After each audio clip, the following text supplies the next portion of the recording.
ನಮಸ್ತೆ. ಶ್ರೀ ವಾರಾಹಿ 1212 ಟ್ಯಾರೋ ಚಾನಲ್ಗೆ ಸ್ವಾಗತ. ಯಾರೆಲ್ಲ ಸಬ್ಸ್ಕ್ರೈಬ್ ಮಾಡ್ಕೊಂಡು ನೋಡ್ತಾ ಇದ್ದೀರೋ ಥ್ಯಾಂಕ್ ಯು. ಸಬ್ಸ್ಕ್ರೈಬ್ ಮಾಡ್ದಿರೋ ನೋಡ್ತಾ ಇರೋರು ಕೂಡ ಸಬ್ಸ್ಕ್ರೈಬ್ ಮಾಡ್ಕೊಳ್ಳಿ ಅಂತ ಕೇಳ್ತಾ ಎಲ್ಲರಿಗೂ ಒಳ್ಳೆಯದಾಗಲಿ. ಸೋಮವಾರದ ರೀಡಿಂಗಲ್ಲಿ ಈಶ್ವರನ ಆಶೀರ್ವಾದ, ಮಾರ್ಗದರ್ಶನ, ಅವರು ಏನು ಹೇಳ್ತಾರೆ ನೋಡೋಣ.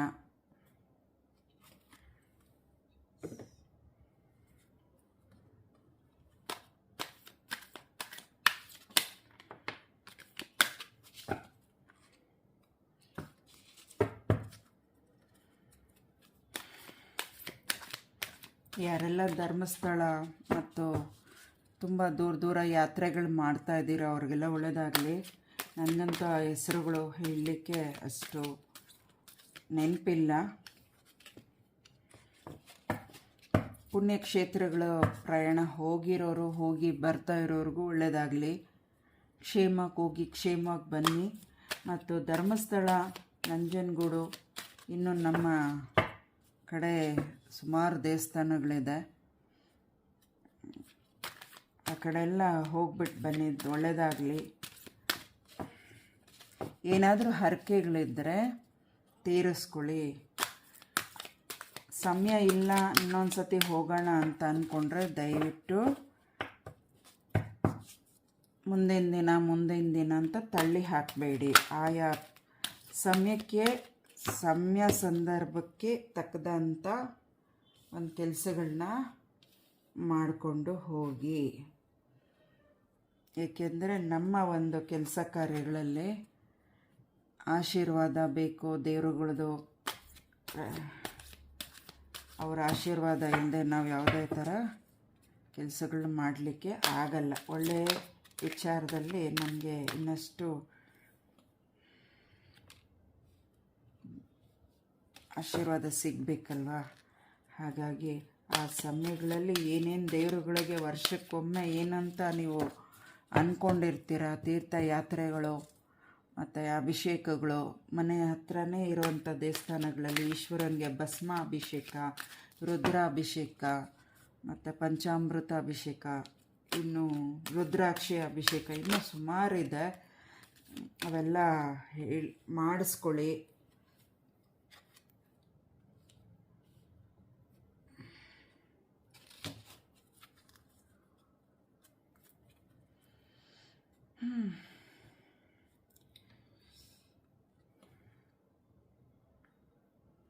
ಬಾಟಮ್ ಆಫ್ ದ ಡೆಕ್ ಏನಿದೆ ಅಂದರೆ ಸೈಲೆಂಟ್, ಮೌನವಾಗಿರಿ.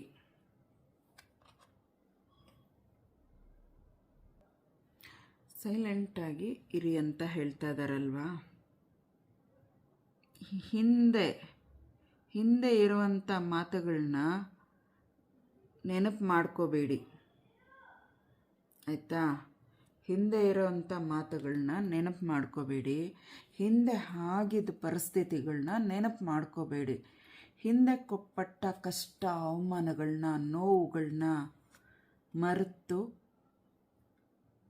ಇಲ್ಲಿ ದೇವರು ಸ್ಮರಣೆ ಧ್ಯಾನ ಮಾಡಿ, ತಾಳ್ಮೆಯಿಂದ ಕೂತ್ಕೊಂಡು ಜಪ ಮಾಡಿ, ಧ್ಯಾನ ಮಾಡಿ, ಮೃತ್ಯುಂಜಯ ಶ್ಲೋಕ ಮಂತ್ರ ಇದೆಯಲ್ಲ, ಯಾರಿಗೆ ಭಯ ಆಗ್ತಿದೆ ಮೃತ್ಯುಂಜಯನ ಶ್ಲೋಕ ಹೇಳ್ಕೊಳ್ಳಿ ಈಶ್ವರಂದು.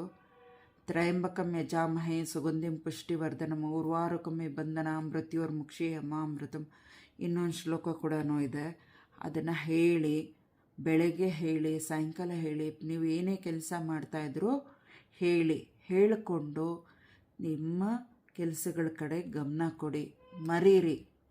ಮರೆಯೋಕ್ಕಾಗಲ್ಲ, ಆದರೆ ಮರಿಬೇಕು. ದೇವರು ಇಲ್ಲಿ ಹೇಳ್ತಾ ಇದ್ದಾನೆ, ನಾನು ಇದ್ದೀನಿ, ನೀನು ಸೈಲೆಂಟಾಗಿರೋ ಅಂತ ಇಲ್ಲಿ ಈಶ್ವರ ಹೇಳ್ತಾ ಇರೋದು. ಅರ್ಥ ಆಗ್ತಿದೆಯಾ? ಹಾಗಾಗಿ ಸೈಲೆಂಟಾಗಿರಿ, ದೇವರು ಭಗವಂತ ನೋಡ್ಕೋತಾನೆ. ಯಾವುದೂ ನಡೆಯಲ್ಲ ಅಂದ್ಕೊಂಡಿದ್ದು. ಮೊದಲನೇ ಕಾರ್ಡ್ ಏನಿದೆ, ಶಿವಪ್ಪ ನೋಡಿ ತಪಸ್ ಮಾಡ್ತಾ ಇದ್ದಾರೆ. ಬೆಟ್ಟದ ಮೇಲೆ ಕೂತ್ಕೊಂಡು ತಪಸ್ ಮಾಡ್ತಾ ಇದ್ದಾರೆ.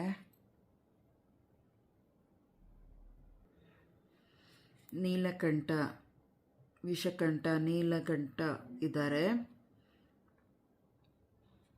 ನೀವಿಂದು ಪರಿಸ್ಥಿತಿಗಳನ್ನ ಸಹಿಸ್ಕೊಂಡು ಇದ್ದೀರಾ. ನಾಳೆ ನಿಮ್ಮ ಶಕ್ತಿ ದೊಡ್ಡದು.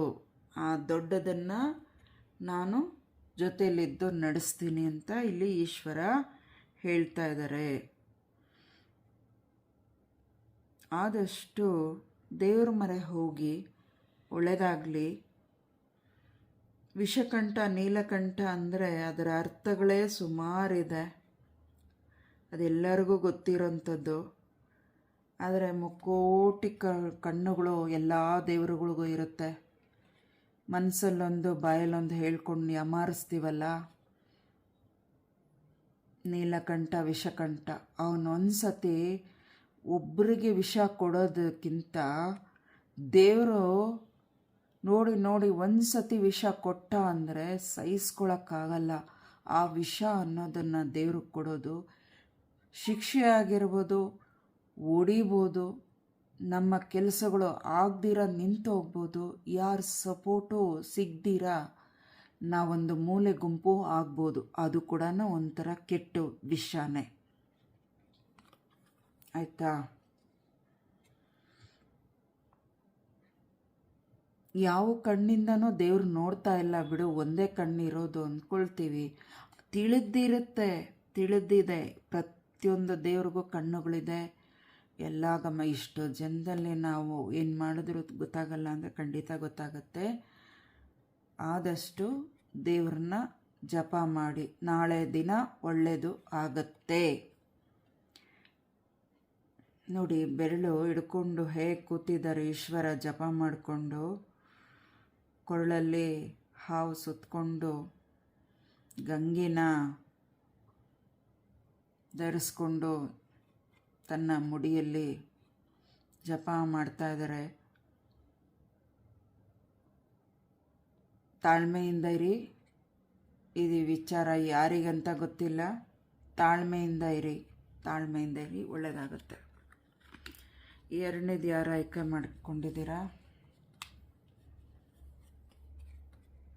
ಇಲ್ಲೂ ಸಮಾಧಾನವಾಗಿ ಆ ಮುಖ ನೋಡಿ, ತಾಳ್ಮೆ ಮುಖ, ಸಂತೋಷದ ಮುಖ, ಎಷ್ಟು ಸಮಾಧಾನವಾಗಿ ಜಪ ಮಾಡ್ತಿದ್ದಾರೆ. ಕಾಣಿಸ್ತಾ ಇರಬೇಕಲ್ವಾ? ಚಂದ್ರಶೇಖರ, ಈಶ್ವರ,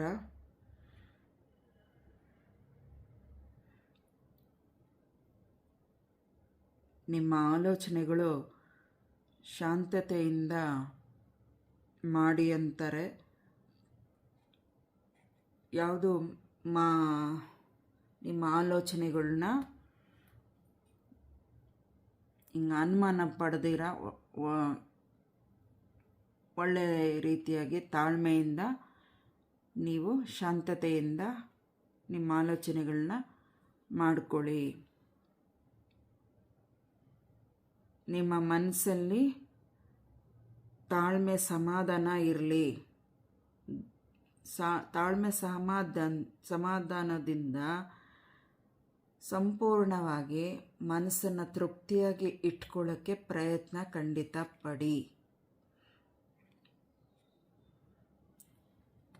ಇಲ್ಲಿ ದೇವರು ಸುತ್ತು ಇದೆಯಲ್ಲ ಬೆಳಕು, ಆ ರೀತಿ ನೀವೆಷ್ಟು ತಾಳ್ಮೆಯಿಂದ ಇರ್ತೀರೋ ಅಷ್ಟು ನಿಮ್ಮ ಸುತ್ತು, ನಿಮ್ಮ ಮನೆಗೆ, ನಿಮಗೆ, ನಿಮ್ಮ ಕೆಲಸ ಕಾರ್ಯಗಳಲ್ಲಿ ರಕ್ಷಣೆಯಾಗಿ ಬೆಳಕು ಕೊಡ್ತಾನೆ ಭಗವಂತ.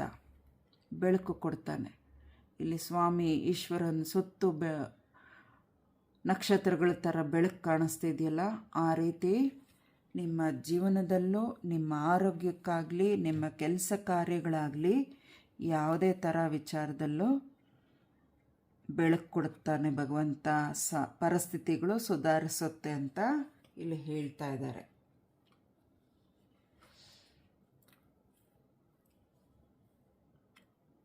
ಯಾರೆಲ್ಲ ಪೌರ್ಣಿಮೆ ಪೂಜೆ ಮಾಡ್ಕೋತೀರೋ ಈಶ್ವರನ ದೇವಸ್ಥಾನದಲ್ಲಿ ಮಾಡ್ಕೊಳ್ಳಿ.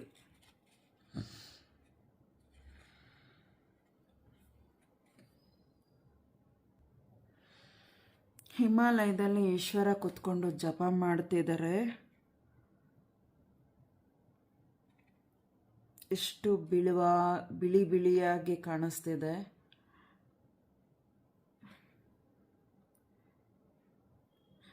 ಶಾಂತತೆ ತಂದ್ಕೊಳ್ಳಿ. ಏನಾದರೂ ಮನಸ್ತಾಪಗಳು, ಮಾನಸಿಕ ವೇದನೆಗಳು ಮತ್ತು ಪರಿಸ್ಥಿತಿಗಳು ಸರಿ ಇಲ್ಲ ಅಂದರೆ ಶಾಂತತೆ ನೀವೇ ತಂದ್ಕೋಬೇಕು, ಬೇರೆ ಯಾರೂ ತಂದ್ಕೊಡ್ಲಿಕ್ಕಾಗಲ್ಲ. ಶಾಂತತೆ ತಗೊಂಡು ನಿಮ್ಮ ಮನಸ್ಸನ್ನು ಎಷ್ಟು ಶುದ್ಧ ಬಿಳಿ ಬಟ್ಟೆ ಇರುತ್ತೋ ಆ ರೀತಿ ಬಿಳಿ ಬಟ್ಟೆ ಥರ ನಿಮ್ಮ ಮನಸ್ಸನ್ನು ಆ ರೀತಿ ಇಟ್ಕೊಳ್ಳಿ. ಆದಷ್ಟು ನಿಮಗೆ ಒಳ್ಳೆಯದಾಗತ್ತೆ. ಯಾರೆಲ್ಲ ಹಿಮಾಲಯ ಪರ್ವತಕ್ಕೆ ಹೋಗ್ಬಿಟ್ಟು ಬರಬೇಕು ಅಂದ್ಕೊಂಡಿದ್ದೀರೋ ಹೋಗ್ಬಿಟ್ಟು ಬನ್ನಿ. ಎಲ್ಲರಿಗೂ ಒಳ್ಳೆಯದಾಗಲಿ.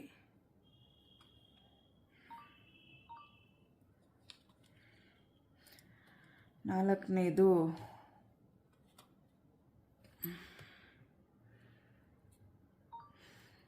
ಡಮರುಗ ಹಿಡ್ಕೊಂಡು ಕೂತಿದ್ದಾರೆ ಈಶ್ವರ.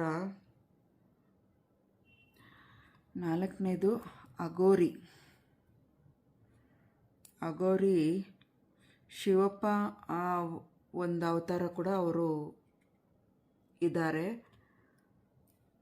ಸ್ಮಶಾನದಲ್ಲಿ ಕಾಯೋರು ಅನ್ನೋ ಒಂದು ಅವರಲ್ಲಿ ಒಂದು ಮಾತು ಕೂಡ ಹೇಳ್ತಾರೆ. ಅಗೋರಿಗಳು ಅಂದರೆ ಅದರಲ್ಲೂ ತುಂಬ ಜನ ಒಳ್ಳೆಯವರು ಇದ್ದಾರೆ. ಏಕೆಂದರೆ ಅವರು ಅಷ್ಟು ಅಗೋರಿ ಆ ವೇಷದಲ್ಲಿ ಈಶ್ವರ ಅಡಗಿರ್ತಾನೆ. ಆ ಭಗವಂತ ಅವರಲ್ಲಿ ಒಂದು ಅಶುದ್ಧ ಯಾವುದೂ ಇಲ್ಲ, ಎಲ್ಲ ಶುದ್ಧವಾಗಿರುತ್ತೆ. ಬೆಂಕಿ, ಬಿರುಗಾಳಿ, ಸುನಾಮಿ ಪ್ರತಿಯೊಂದು ಭಗವಂತನ ಸೃಷ್ಟಿಯಲ್ಲಿ ಇರುತ್ತೆ.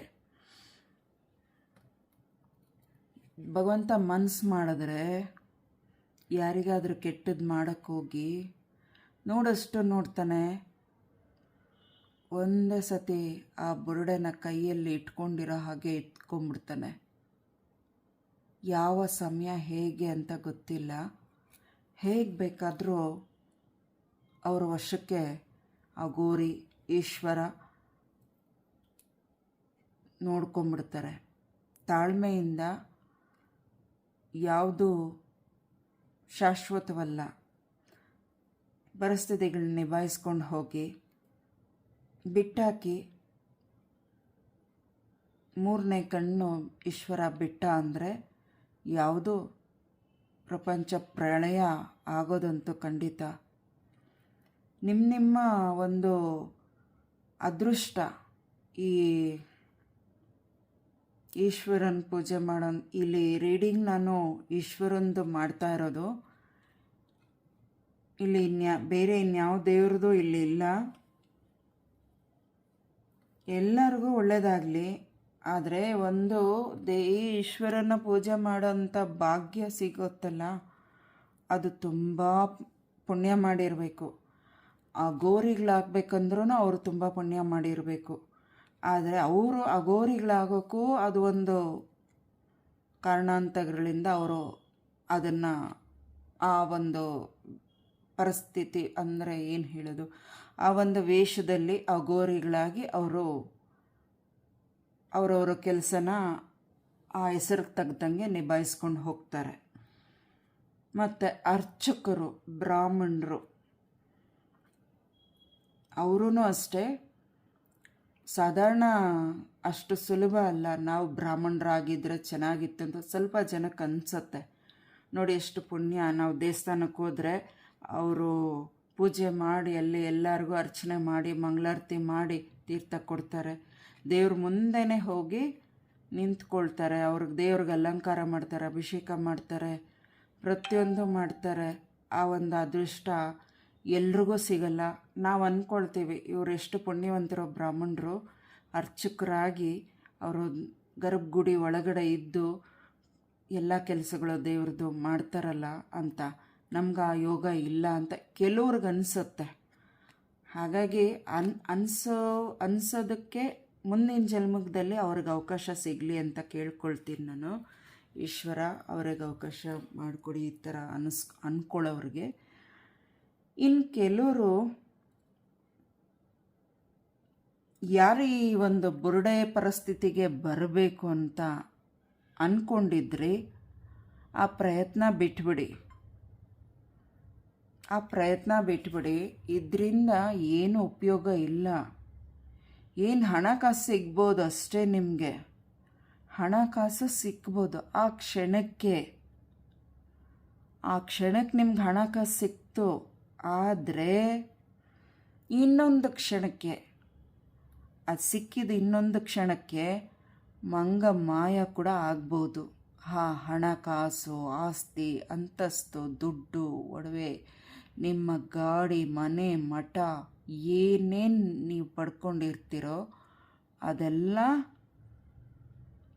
ಮಾಯ ಮಾಡಾಕ್ಬಿಡ್ತಾನೆ ಭಗವಂತ. ಯಾರಿಗೆ ಈ ಬುರುಡೆ ಸ್ಥಾನದಲ್ಲಿ ಕೊಡಬೇಕು ಅಂದ್ಕೊಂಡಿದ್ರಿ, ಆ ಪ್ರಯತ್ನ ಬಿಟ್ಬಿಡಿ. ಇವರಿಗೆ ಒಂದು ದೇವರು ಅವಕಾಶ ಕೊಟ್ಟಿದ್ದಾನೆ. ನೀವು ಈ ಪರಿಸ್ಥಿತಿಗೆ ತರೋದಕ್ಕಿದ್ದೀರಲ್ಲ, ಅವರಿಗೆ ಒಂದು ಅವಕಾಶ ದೇವರೇನೋ ಕೊಟ್ಟಿರ್ತಾನೆ. ಅದನ್ನು ನಿಭಾಯಿಸ್ಕೊಳ್ಳೋಕ್ಕೆ ಆ ಒಂದು ಪರಿಸ್ಥಿತಿಗಳು ಹೆಂಗೆಂಗೋ ಹೋಗಿ ಹೆಂಗೆಂಗೋ ಆಗಿರುತ್ತೆ. ಯಾರ ಕೈಯಲ್ಲೂ ಇಲ್ಲ ಜೀವನ ಅನ್ನೋದು. ಅದು ಹೇಗೆ ಆ ಒಂದು ಹೋದ ಜನ್ಮದ್ದು ಕರ್ಮ ಫಲಗಳು ಅಂತಾರಲ್ಲ, ಅಥವಾ ಈ ಜನ್ಮದ್ದೇ ಕರ್ಮ ಫಲಗಳು ಅಂತ ಹೇಳ್ತಾರಲ್ಲ, ಆ ರೀತಿ ಒಂದು ಪರಿಸ್ಥಿತಿ ಹಿಂಗಿದ್ದಿದ್ದು ಹಿಂಗೆಂಗೋ ಆಗೋಯ್ತಲ್ಲಪ್ಪ ಉಲ್ಟಂಪಲ್ಟ ಅಂತ ಅನ್ಕೋತಾರಲ್ಲ, ಅದಕ್ಕೆ ಕಾರಣಗಳು ನಾವು ನಡೆ ನುಡಿ ನಾವು ಮಾಡೋ ಕೆಲಸಗಳ ಮುಖಾಂತರ ಆಗತ್ತೆ. ಇನ್ನೊಂದು, ನಾವು ಎಷ್ಟು ದೇವ್ರ ಹತ್ರ ಒಳ್ಳೇದು ಪಡ್ಕೊಂಡಿರ್ತೀವೋ ಅಷ್ಟು ಒಳ್ಳೇದು ಕೂಡ ನಮ್ಗೆ ಹೆಚ್ಚಾಗಿ ಸಿಗುತ್ತೆ. ನಾವು ಒಳ್ಳೆ ವಿದ್ಯೆ ಕಲ್ತಿದ್ದೀವಿ ಅಂದ್ಬಿಟ್ಟು ಈ ಒಂದು ಬುರುಡೆ ಸ್ಥಾನಕ್ಕೆ ತರೋದು ಯಾವ ರೀತಿಗೂ ಸರಿ ಇಲ್ಲ. ನನ್ನ ಲೆಕ್ಕದಲ್ಲ, ಈಶ್ವರನ ಲೆಕ್ಕದಲ್ಲಿ ಇಲ್ಲಿ ಹೇಳಿಸ್ತಾ ಇರೋದು ಶಿವಪ್ಪ. ಇವ್ರ ಕೈಯಿಂದ ನೀವು ಇವ್ರನ್ನ ಈ ಸ್ಥಳಕ್ಕೆ, ಈ ಪರಿಸ್ಥಿತಿಗೆ ತರಬೇಕು ಅಂದ್ಕೊಂಡಿದ್ದೀರಲ್ಲ, ಇವ್ರ ಕೈಯಿಂದ ಏನೋ ಒಂದು ಮಾಡಿಸ್ತಾನೆ ಭಗವಂತ. ಯಾರಿಗೆ ಗೊತ್ತು, ಏನು ಬೇಕಾದ್ರೂ ಮಾಡಿಸ್ಬೋದು. ಸಣ್ಣದಾಗಿ ಒಂದು ಕೆಲಸ ಮಾಡಿಸ್ಬೋದು, ಯಾರಿಂದ ಯಾರಿಗೋ ಉಪಯೋಗ ಆಗ್ಬೋದು. ಇಲ್ಲ ಇನ್ನೂ ಏನೋ ಒಂದು ದೊಡ್ಡ ಕೆಲಸಗಳನ್ನ ಮಾಡಿಸ್ಬೋದು. ಅದನ್ನು ತಡೆಯೋದಕ್ಕೆ ಅಘೋರಿ ರೂಪದಲ್ಲಿರುವ ಈಶ್ವರನ ಕೈಯಲ್ಲಿದೆ. ಸೃಷ್ಟಿಕರ್ತ, ಅಂತ್ಯಕರ್ತನೂ ಹೌದು. ನೀವ್ಯಾರು ಅಂತ್ಯ ಮಾಡೋಕ್ಕೆ? ನೀವೇನಕ್ಕೆ ಅಂತ್ಯ ಮಾಡೋಕ್ಕೆ ಹೋಗ್ತಾ ಇದ್ದೀರಾ? ನೀವು ಇವ್ರನ್ನ ಅಂತ್ಯ ಮಾಡಿ ಆಸ್ತಿ ಅಂತಸ್ತು ಸಿಕ್ಬೋದು. ಎಷ್ಟು ದಿವಸ ಬದುಕ್ತೀರಾ? ಶಾಶ್ವತವಾಗಿ ಉಳಿಯಲ್ಲ, ಸಿಗಲ್ಲ. ಅದು ಕೂಡ ಸಿಗತ್ತೆ. ನೀವು ಈ ಪರಿಸ್ಥಿತಿಗೆ ಅವ್ರನ್ನ ಕೊಟ್ಟು ನಿಮ್ಗೆ ಸಿಗುತ್ತೆ, ಮೋಸ ಮಾಡಿ ಸಿಗುತ್ತೆ. ಹೇಳಿದ್ನಲ್ಲ ಆಗಲೇ, ಮಾಯ ಮಾಡಾಕ್ಬಿಡ್ತಾನೆ ಭಗವಂತ. ಕಾಟಾಚಾರಕ್ಕೆ ಈಶ್ವರನ್ ಮುಗಿಬೇಡಿ. ಕಾಟಾಚಾರಕ್ಕೆ ಜಂಬ ತೋರಿಸ್ಕೊಳ್ಳೋದಕ್ಕೆ ಮಂಜುನಾಥನ್ನ ಮುಗಿಬೇಡಿ.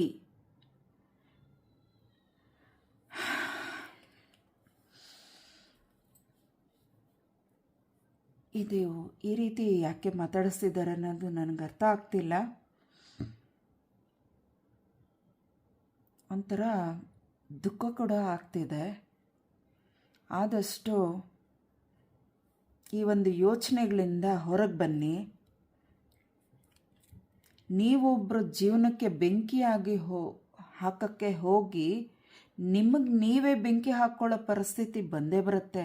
ಎಷ್ಟೇ ಒಂದು ಬೌಂಡ್ರಿ ಹಾಕ್ಕೊಂಡಿದ್ರೂ ಇವ್ರ ಜೀವನಕ್ಕೆ ಈ ಪರಿಸ್ಥಿತಿಗೆ ತರಕ್ಕೆ ನೋಡಿದಾಗ ಬೆಂಕಿ ನಿಮಗೆ ಬೀಳ್ಸಂಗೆ ಮಾಡ್ತಾನೆ ಭಗವಂತ. ಅದೆಷ್ಟೇ ಸರ್ಕಲ್ ಹಾಕ್ಕೊಂಡಿದ್ರು, ಬಂದೋಬಸ್ತ್, ಸೇಫ್ಟಿ, ರಕ್ಷಣೆ ಎಲ್ಲ ಮಾಡ್ಕೊಂಡಿದ್ರು ಬೆಂಕಿ ನಿಮ್ಮ ಜೀವನಕ್ಕಲ್ಲ, ಜೀವನ ಕೊಟ್ಟಾಗ ನೀವು ಉಪಯೋಗಿಸ್ಕೊಂಡಿಲ್ವಲ್ಲ, ಅದಕ್ಕೆ ನೋ ಜೀವನ. ಜೀವಕ್ಕೆ ಬೆಂಕಿ ಹಾಕ್ದ ಅಂದರೆ ಅದು ಎಲ್ಲಿರ್ತೀವಿ? ಜೀವಕ್ಕೇನೆ ಬೆಂಕಿ ಬಿದ್ದಾಗ ಎಲ್ಲಿರ್ತೀವಿ? ಸ್ಮಶಾನದಲ್ಲಿರ್ತೀವಿ. ಜೀವಕ್ಕೆ ಬೆಂಕಿ ಹಾಕೋದು ಎಲ್ಲಿ? ನಾವು ಸತ್ತಾಗ ಸ್ಮಶಾನದಲ್ಲಿ ಸೌದೆಗಳನ್ನ ಇಟ್ಟು ಅದಕ್ಕೆಲ್ಲ ಸಂಸ್ಕಾರಗಳನ್ನ ಮಾಡಿ ಆವಾಗ ಬೆಂಕಿ ಹಚ್ತಾರೆ. ಇಲ್ಲ ಒಂದು ಮಣ್ಣು ಮಾಡೋದು. ಇವೆಲ್ಲ ಬೇಕಾ? ಅತಿ ಆಸೆ ಗತಿ ಕೇಡು. ಎಷ್ಟಂತ ಆಸೆ ಪಡ್ತೀರಾ? ಆಸೆ ಇರಬೇಕು, ಅತೀ ಆಸೆ ಇರಬಾರ್ದು. ಗತಿ ಕೇಡು ಏನಕ್ಕೆ ಬೇಕು? ಸತ್ಯ ಎಲ್ಲರಿಗೂ ಗೊತ್ತಿದೆ. ಯಾರು ಹೇಗೆ ಏನು ಅನ್ನೋದು ಎಲ್ಲರಿಗೂ ಗೊತ್ತಿದೆ. ಸ್ವಲ್ಪ ಮನಸ್ಸನ್ನು, ಪರಿಸ್ಥಿತಿಗಳನ್ನ ಬದಲಾಯಿಸ್ಕೊಳ್ಳಿ. ನಿಮಗೂ ನ್ಯಾಯ ಈಶ್ವರ ಕೊಟ್ಟೇ ಕೊಡ್ತಾನೆ. ಆ ಕಾಳ ಭೈರವೇಶ್ವರ, ವೀರಭದ್ರೇಶ್ವರ, ಅಗೋರಿ ಈಶ್ವರನು ನಿಮಗೆ ಒಳ್ಳೆ ಕಾಲ ಕೊಡ್ತಾನೆ. ಬದಲಾಯಿಸ್ಕೊಳ್ಳಿ ಈ ಕ್ಷಣಕ್ಕಾದರೂ. 5ನೇ ದೇವ್ರು ಯಾರು ಆಯ್ಕೆ ಮಾಡ್ಕೊಂಡಿದ್ದೀರಾ?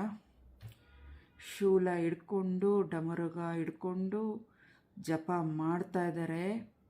ಗಂಗೆನ ತಲೆ ಮುಡಿಯಲ್ಲಿ ಇಟ್ಕೊಂಡು ಚಂದ್ರ ಇದ್ದಾರೆ. ಆ ತಪಸ್ ಮಾಡ್ತಾ ಇದ್ರು, ಯೋಚನೆ ಮಾಡ್ತಿದ್ದಾರೆ. ಮಹಾದೇವ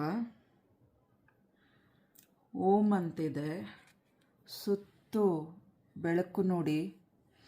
ಯಾರೋ ಕತ್ಲೆಯಿಂದ ಕೂತಿದ್ದೀನಿ, ನನ್ನ ಕೆಲಸ ಯಾವುದೂ ಆಗ್ತಿಲ್ಲ, ನನ್ನ ಆ ಮನಸ್ಸಿನ ಪರಿಸ್ಥಿತಿ, ಕತ್ಲೆಯನ್ನು ಕೂರಿಸಿದ್ದೀರ. 5ನೇ ಕಾರ್ಡ್ ಯಾರು ಆಯ್ಕೆ ಮಾಡ್ಕೊಂಡಿದ್ದೀರೋ ಅವ್ರಿಗೆ, ಅಥವಾ ಎಲ್ಲರಿಗೂ ಆಗುತ್ತೆ. ಯಾರು ಆಯ್ಕೆ ಮಾಡ್ಕೊಂಡಿದ್ದೀರೋ ಅವ್ರಿಗೂ ಆಗುತ್ತೆ, ಬೇರೆಯವ್ರಿಗೂ ಆಗುತ್ತೆ. ಬೇರೆ ಆಯ್ಕೆ ಮಾಡ್ಕೊಳ್ಳೋರ್ಗು ಇದು ಇವರಿಗೆ ಅವ್ರಿಗೆ ಅಂತ ಏನಿಲ್ಲ. ಇಲ್ಲಿ ಸಂದೇಶನ, ಮಾರ್ಗದರ್ಶನ ಹೇಳಿದ್ದನ್ನು ನಾವು ಅದನ್ನು ನಂಬಿಕೆಯಿಂದ ನಡ್ಕೊಳ್ಳೋದ್ರಿಂದ ನಮ್ಮ ಕೆಲಸಗಳು ಸುಗಮವಾಗಿ ನಡೆಯುತ್ತೆ ಅಂತ. ಭಯನ ಬಿಡಿ, ಚಿಂತೆಗಳನ್ನ ಬಿಟ್ಟು ಭಕ್ತಿಯಿಂದ ನನ್ನ ಧ್ಯಾನ ಜಪ ಮಾಡಿ. ನಾನಿದ್ದೀನಿ.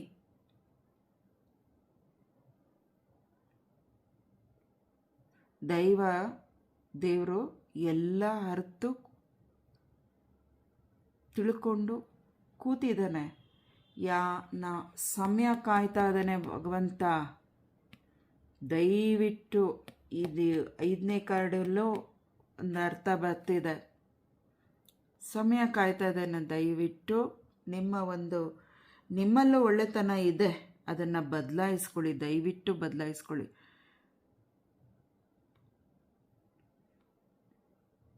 ನಂಬಿಕೆ ಇಡಿ. ನಿಮ್ಮ ಕತ್ಲೆ ಕೋಣೆಯಲ್ಲಿ ಇದ್ದಂಗೆ ಇರುತ್ತಲ್ಲ ಪರಿಸ್ಥಿತಿ, ಅದಕ್ಕೊಂದು ಒಳ್ಳೆ ದಾರಿ ಬರುತ್ತೆ. ದಾರಿ ಸೂಚನೆ ಕೊಡ್ತಾರೆ. ಯಾರ ಮುಖಾಂತರನೋ ಈಶ್ವರ ನಡೆಸ್ಕೊಡ್ತಾರೆ. ಅದನ್ನು ನಂಬಿ ಈಶ್ವರನಿಗೆ ಒಪ್ಪಿಸ್ಬಿಟ್ಟು ನಿಮ್ಮ ಕೆಲಸಗಳನ್ನ ಬೆಳಕಿನ ಕಡೆ ಸಾಗಿಸಿ. ಆ ಒಂದು ಕಡೆ ನಿಮಗೆ ಒಂದು ಮಾರ್ಗದರ್ಶನ ನಿಮಗೆ ಸಿಗತ್ತೆ. ಅವ್ರನ್ನ ನಂಬಿ ಈಶ್ವರನಿಗೆ ಒಂದು ಥ್ಯಾಂಕ್ಸ್ ಹೇಳಿ ನಿಮ್ಮ ಕೆಲಸ ಕಾರ್ಯಗಳು ಮುಂದಿನ ದಿನಗಳಲ್ಲಿ ಎಲ್ಲ ಶುಭವಾಗಿ ನಡೆಯುತ್ತೆ. ದೇವ್ರನ್ನ ನಂಬಿ ಈಶ್ವರನಿಗೆ ನಿಮಗೆ ಕೆಲಸಗಳೆಲ್ಲ ಆದಮೇಲೆ ಒಂದು ದೇವ್ರಿಗೊಂದು ಪೂಜೆನ ಸಲ್ಲಿಸಿ, ಒಂದು ಅಭಿಷೇಕನೋ ಏನಾದರೂ ನಿಮ್ಮ ಶಕ್ತಿ ಅನುಕೂಲ ಮಾಡಿ ಮತ್ತು ನಿಮ್ಮ ಕತ್ಲೆ ಕೋಣೆಯಿಂದ ಬೆಳಕಿನ ಕಡೆಗೆ ಕರ್ಕೊಂಬರ್ತಾರಲ್ಲ ಈಶ್ವರನಿಗೆ ಅನ್ನದಾನ ಮಾಡಿ. ಈಶ್ವರನಿಗೊಂದು ನೈವೇದ್ಯ ದೇವಸ್ಥಾನದಲ್ಲೋ ನಿಮ್ಮ ಮನೆಯಲ್ಲಿ ಈಶ್ವರನ ದೇವರು ಫೋಟೋನೋ ವಿಗ್ರಹನೋ ಏನು ಇಟ್ಕೊಂಡಿರ್ತೀರಲ್ಲ, ಫೋಟೋ ಅಂದರೆ ಪೂಜೆ ಮಾಡಿ, ಅರ್ಚನೆ ಮಾಡಿ, ವಿಗ್ರಹಗಳಂದರೆ ಅಭಿಷೇಕ ಮಾಡಿ. ನಿಮ್ಮ ಮನೆಗಳಲ್ಲಿ ವಿಗ್ರಹಗಳು ಯಾವ ರೀತಿ ಈಶ್ವರಂದು ಇಟ್ಟಿರ್ತೀರೋ ಅಭಿಷೇಕ ಮಾಡಿ ಆ ತೀರ್ಥದಿಂದ ಮನೆಯೆಲ್ಲ ಪ್ರೋಕ್ಷಣೆ ಮಾಡಿ, ನಿಮಗೂ ಪ್ರೋಕ್ಷಣೆ ಮಾಡಿ. ನಿಮ್ಮ ಆರೋಗ್ಯ ಸ್ವಲ್ಪ ಸುಧಾರಿಸ್ಬೇಕು ಅಂದರೆ ಸ್ನಾನ ಮಾಡೋವಾಗ ಇನ್ನೊಂದು ಚೊಂಬು ಇರುತ್ತೆ ಅನ್ನೋವಾಗ ಆ ಒಂದು ಚೊಂಬುಗೆ ನೀವು ಅಭಿಷೇಕ ಮಾಡ್ಕೊಂಡಿರೋ ನೀರನ್ನ, ಆ ತೀರ್ಥನ ಒಂದು ಸ್ವಲ್ಪ ಹಾಕ್ಕೊಂಡು ಲಾಸ್ಟು ಇನ್ನೊಂದು ಚೊಂಬು ನೀರು ಹಾಕ್ಕೊಳ್ತೀವಿ ಅಂತ ಇರ್ತಿರಲ್ಲ, ಆ ಸಮಯದಲ್ಲಿ ದೇವ್ರ ನೆನೆಸ್ಕೊಂಡು ಈ ತೀರ್ಥನ ಹಾಕ್ಕೊಳ್ತಾ ಇದ್ದೀನಿ, ನನ್ನ ದೇಹಕ್ಕೆ ಏನೇನು ತೊಂದರೆಗಳಾಗಿತ್ತೋ ಅದೆಲ್ಲ ಬಗೆಹರಿಸು ತಂದೆ, ಜೊತೆಯಲ್ಲಿದ್ದು ನಮ್ಮನ್ನು ಕಾಪಾಡು ತಂದೆ ಅಂತ ನಂಬಿಕೆಯಿಂದ ಈ ಕೆಲಸನ ಮಾಡಿ. ಒಳ್ಳೆಯದಾಗಲಿ. ತಾಳ್ಮೆಯಿಂದ ಇರಿ. ಎಲ್ಲ ಕಾಯ್ತಾ ಇದ್ದಾನೆ, ನೋಡ್ತಾ ಇದ್ದಾನೆ ಶಿವಪ್ಪ. ತಾಳ್ಮೆಯಿಂದ ಇರಿ. ಇದು ಯಾರಿಗೆ ಅಂತ ಗೊತ್ತಿಲ್ಲ, ಈ ಒಂದು ಮೆಸೇಜು ನನಗೂ ಕೂಡ ಆಗುತ್ತೆ. ತಾಳ್ಮೆಯಿಂದ ಇರಿ. ಶಿವಪ್ಪ ಎಲ್ಲ ನೋಡ್ಕೊತಾನೆ, ಮಾರ್ಗದರ್ಶನ ಇದೆ. ನಂಬಿ ಧೈರ್ಯವಾಗಿರಿ. ರುದ್ರ ತಾಂಡವ ಭೈರವೇಶ್ವರ. 6ನೇ ಕಾರ್ಡ್ ಯಾರು ಆಯ್ಕೆ ಮಾಡಿಕೊಂಡಿದ್ದೀರೋ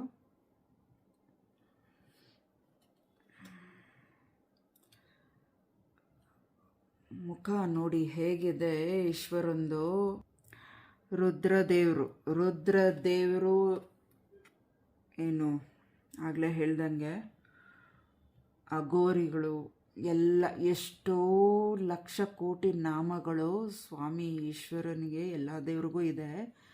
ರುದ್ರದೇವರು ರುದ್ರ ತಾಂಡವ ಆಡ್ತಿದ್ದಾನೆ ಭಗವಂತ.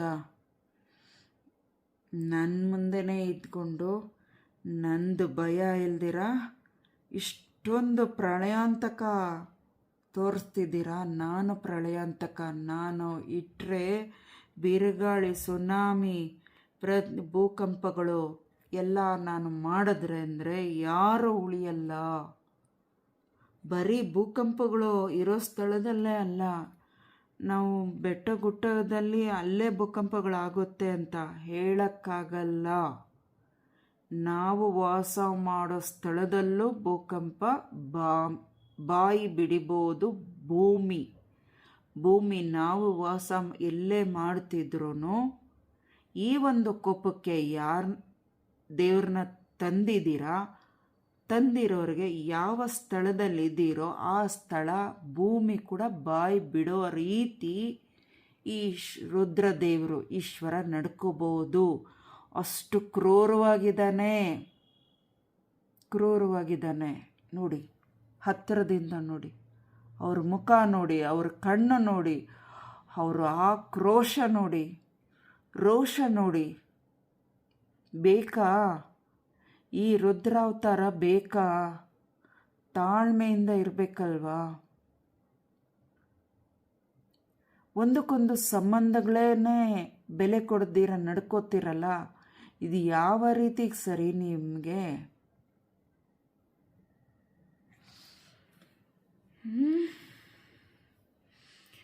ಶಿವಪ್ಪ ಕಾಪಾಡುತ್ತಂದೆ. ಬರೀ ಭೂಕುಸಿತಗಳು, ಭೂಕಂಪಗಳು, ಬೆಟ್ಟಗುಟ್ಟಗಳು, ಸುನಾಮಿಗಳು ಅಲ್ಲೇ ಅಲ್ಲ, ಎಲ್ಲಿ ಬೇಕಾದರೂ ಮಾಡ್ತಾನೆ. ಎಲ್ಲೆಲ್ಲಿ ನಾವು ಮನುಷ್ಯರಾಗಿ ನಾವು ಯಾರಿಗೆ ಈ ಥರ ಪರಿಸ್ಥಿತಿಗಳನ್ನ ಕೊಡ್ತೀವೋ ಅಲ್ಲಲ್ಲೇ ಕೊಟ್ಟವ್ರಿಗೆ ಕೊಟ್ಬಿಡ್ತಾನೆ. ಕೊಟ್ಟವರಿಗೆ ಸೃಷ್ಟಿಕರ್ತ ಈಶ್ವರ ರುದ್ರದೇವರು ಕೊಟ್ಟು ಬಿಡ್ತಾರೆ. ಹಾಗನ್ಬಿಟ್ಟು ಮತ್ತೊಮ್ಮೆ ನಿಮ್ಮ ತಪ್ಪುಗಳನ್ನ ಮಾಡ್ತಿದ್ರೆ ಈ ಅವತಾರದಲ್ಲಿ ರೆಡಿ ನಿಂತಿದ್ದಾನೆ. ಮತ್ತೊಮ್ಮೆ ನಿಮ್ಮ ಪ್ರಯತ್ನ ಮಾಡಿದ್ರೆ ಖಂಡಿತ ತಪ್ಪಿಸ್ಕೊಳ್ಳೋಕ್ಕೆ ಸಾಧ್ಯನೇ ಇಲ್ಲ. ಶಿವಪ್ಪ, ಇದು ಯಾರಿಗೆ ಈ ಒಂದು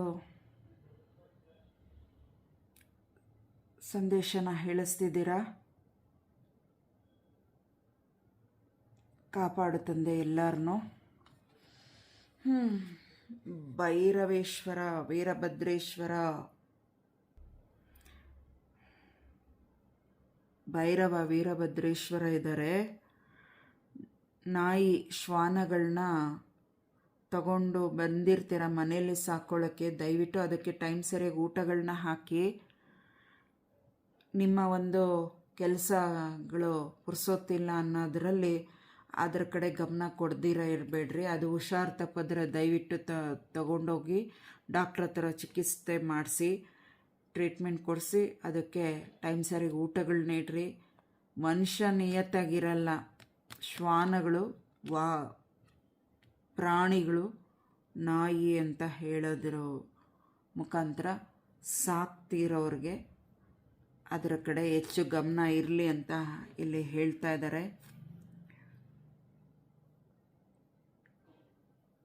ಮತ್ತು ನಿಮ್ಮ ಸುತ್ತಮುತ್ತ ಮನೆಗಳ ಹತ್ರ ಶ್ವಾನಗಳು ಕಾಣಿಸಿದ್ರೆ ದಯವಿಟ್ಟು ಅದಕ್ಕೆ ಒಂದು ಸ್ವಲ್ಪ ಊಟ ನೀರು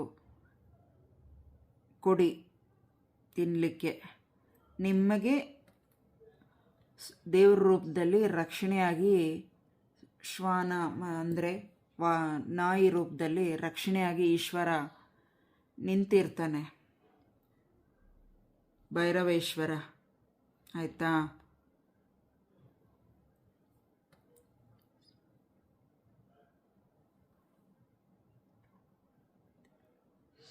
ಸುತ್ತು ನಿಮ್ಮ ಒಂದು ರಕ್ಷಣೆಗೆ ಯಾರೆಲ್ಲ ನಿಮ್ಮ ಮನೆಗಳಲ್ಲಿ ನಾಯಿಗಳನ್ನ ಸಾಕ್ತಿದ್ದೀರೋ, ನಿಮ್ಮ ರಕ್ಷಣೆಗೆ ಆ ರೂಪದಲ್ಲಿ ಈಶ್ವರ ಇರ್ತಾನೆ.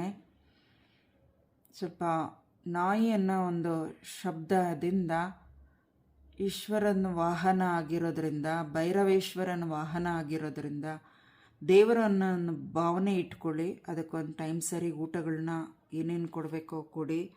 ಮತ್ತು ನಿಮ್ಮ ಮನೆಗಳ ಹತ್ರ ಎಷ್ಟೇ ನಾಯಿಗಳಿದ್ರು ನಿಮಗೆಲ್ಲ ಊಟ ಕೊಡಬೇಕು ಅನ್ನೋದು ನಿಮ್ಮ ಶಕ್ತಿ ಇದ್ದರೆ ಎಲ್ಲ ಪ್ರಾಣಿ ನಾಯಿಗಳಿಗೂ ಊಟ ಕೊಡಿ. ಶ್ವಾನಗಳಿಗೆ ಆಗಲ್ಲ ಅನ್ನೋರು ಒಂದಕ್ಕಾದರೂ ಬೀದಿಲಿರೋ ನಾಯಿಗಳಿಗೆ ಕೊಡಿ. ಅದು ನಿಮಗೆ, ನೀವಿಲ್ಲ ಅಂದರೆ 1 ದಿನ 2 ದಿನ ಎಲ್ಲಾದರೂ ಹೋಗಿರ್ತೀರಲ್ವ, ಸಮಯ ಸಂದರ್ಭ ಕಾವಲು ಕಾಯುತ್ತೆ. ಏನಾದರೂ ಕಳ್ತನ ಆಗಕ್ಕೆ ಬಂದರೆ ಅವ್ರನ್ನ ಕೂಗಾಡಿ ಕಿರ್ಚಾಡಿ ಹೋಗ್ತಿರೋ ಇಲ್ವೋ, ಇಲ್ಲಿ ನಾನಿದ್ದೀನಿ ಅಂತ ಅದರ ಆರ್ಭಟ ತೋರಿಸುತ್ತೆ. ಹಾಗಾಗಿ ಆ ರೂಪದಲ್ಲಿ ಭೈರವೇಶ್ವರ ಇರ್ತಾರೆ ರಕ್ಷಣೆಗೆ. ಶ್ವಾನಗಳಿಗೆ ಊಟನ ಕೊಡಿ. ಜ್ವಾಲಾಮುಖಿ ಥರ ಸಿಡಿತಿದ್ದಾರೆ ಈಶ್ವರ. ಮೊದಲನೇ ಕಾರ್ಡು 6ನೇದರಲ್ಲಿ, ಮತ್ತಿಲ್ಲಿ ಭೈರವೇಶ್ವರ ಇದ್ದಾರೆ. ಜ್ವಾಲಾಮುಖಿ ಥರ ಸಿಡಿದು ನಿಂತಿದ್ದಾರೆ. ಯಾರಿಗೆ ಅಂತ ಗೊತ್ತಿಲ್ಲ, ಯಾರ ಮೇಲೆ ಈ ಕೋಪ ಅನ್ನೋದು ಗೊತ್ತಿಲ್ಲ, ಯಾರ ಮೇಲೆ ಈ ಕೋಪ ಅನ್ನೋದು ಗೊತ್ತಿಲ್ಲ. ನನಗೆ ಒಂಥರ ಅಳು ಬರ್ತಿದೆ, ದುಃಖ ಆಗ್ತಿದೆ. ಗೊತ್ತಿಲ್ಲ, ಇಷ್ಟೊಂದು ಕೋಪ ಬರೋಷ್ಟು ನೀವೇನು ಮಾಡಿದ್ದೀರಾ, ಯಾರು ಅಂತ ಗೊತ್ತಿಲ್ಲ. ಯಾಕೆ ಇಷ್ಟೊಂದು ಕ್ರೂರವಾಗಿ ಅವರು ಬರೋ ರೀತಿ ಮಾಡ್ಕೊಂಡಿದ್ದೀರಾ?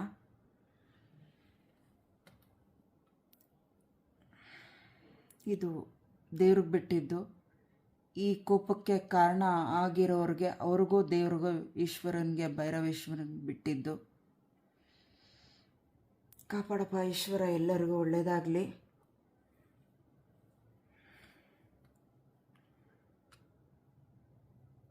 ಶಾಂತಿಯಿಂದ ಇರಿ. ಎಲ್ಲರಿಗೂ ನಾನು ಹೇಳೋದೇನು ಅಂದರೆ, ಯಾರೆಲ್ಲ ಯಾವ್ಯಾವ ಪರಿಸ್ಥಿತಿಗಳಿಂದ ಇದ್ದೀರೋ ಅವ್ರಿಗೆಲ್ಲ ಒಳ್ಳೇದು ಮಾಡಲಿ. ನಿಮ್ಮ ಮನಸ್ಸುಗಳಿಗೆ ಶಾಂತಿ ಸಮಾಧಾನ ಈಶ್ವರ ಕೊಡಲಿ ಅಂತ ಕೇಳ್ಕೊಳ್ತೀನಿ. ಗಾಬರಿ ಪಡಬೇಡಿ. ಈಶ್ವರ ಇದ್ದಾನೆ, ಶಿವಪ್ಪ ಇದ್ದಾನೆ, ಭೈರವೇಶ್ವರ ಇದ್ದಾನೆ. ಯಾವ ರೂಪದಲ್ಲಾದರೂ ಬರ್ಬೋದು ಕಾಪಾಡಲಿಕ್ಕೆ. ಹಾವಿನ ರೂಪದಲ್ಲಾದರೂ ಬರ್ತಾನೆ, ಶ್ವಾನದ ರೂಪದಲ್ಲಾದರೂ ಬರ್ತಾನೆ, ಗಂಗೆ ರೂಪದಲ್ಲಾದರೂ ಬರ್ತಾನೆ ಈಶ್ವರ. ಚಂದ್ರನ ರೂಪದಲ್ಲಿ ಹೆಂಗಾದರೂ ಬರ್ತಾನೆ. ಅವ್ರ ಕೈಯಲ್ಲಿ ಕತ್ತಿ ನೋಡಿ, ಡಮರುಗ ಬಾರಿಸ್ಕೊಂಡು, ಆ ಶೂಲ ಹಿಡ್ಕೊಂಡು, ಆ ಕಮಂಡನ ಇದರಲ್ಲಿ ಆ ಒಂದು ಏನದು ಬಟ್ಲು, ಅದು ಏನು ಹೇಳೋದು ಅದಕ್ಕೆ, ಆ ಬೆಂಕಿ ನೋಡಿ, ಅವ್ರ ಸುತ್ತು ಬೆಂಕಿ ನೋಡಿ. ಪ್ರಳಯ ಪ್ರಳಯ ಪ್ರಪಂಚ ಪ್ರಳಯ ಆಗ್ತಿದೆ. ಶಿವಪ್ಪ ಶಾಂತನಾಗೋ ತಂದೆ ಈಶ್ವರ. ಈ ರೀಡಿಂಗ್ ಇವತ್ತು ನಾನು ಫಸ್ಟ್ ಟೈಮ್ ಮಾಡ್ತಾ ಇರೋದು. ಇವತ್ತು ನಾನು ಈ ಚಾನಲ್ನ ಶುರು ಮಾಡಿದ್ಮೇಲೆ ಈಶ್ವರನ ರೀಡಿಂಗು ಫಸ್ಟ್ ಟೈಮ್ ನಾನು ಮಾಡ್ತಾ ಇರೋದು. ಮೊದಲನೇ ಬಾರಿಗೆ ಒಂದು ಸ್ವಲ್ಪ ಸಮಾಧಾನ ಬಂತು. ನಂತರ ಕೋಪ, ಆ ಸ್ವಾಮಿದು ಆಕ್ರೋಶ ಕಾಣಿಸ್ತಿದೆ. ಯಾರ ಮೇಲೆ ಇಷ್ಟೊಂದು ಆಕ್ರೋಶ ಇದೆ ಅನ್ನೋದು ನನಗೆ ಗೊತ್ತಿಲ್ಲ. ಶಿವಪ್ಪ ತಾಳ್ಮೆಯಾಗಿ ನಮಗಿರಕ್ಕೆ ಹೇಳಿ, ನೀನು ತಾಳ್ಮೆಯಾಗಿರು ತಂದೆ. ಓಂ ಶಾಂತಿ, ಓಂ ಶಾಂತಿ. ಎಲ್ಲರಿಗೂ ಒಳ್ಳೆಯದಾಗಲಿ. ಲೋಕ ಜನ ಸುಖಿನೋ ಭವಂತು, ಸನ್ಮಂಗಲಾನಿ ಭವಂತು.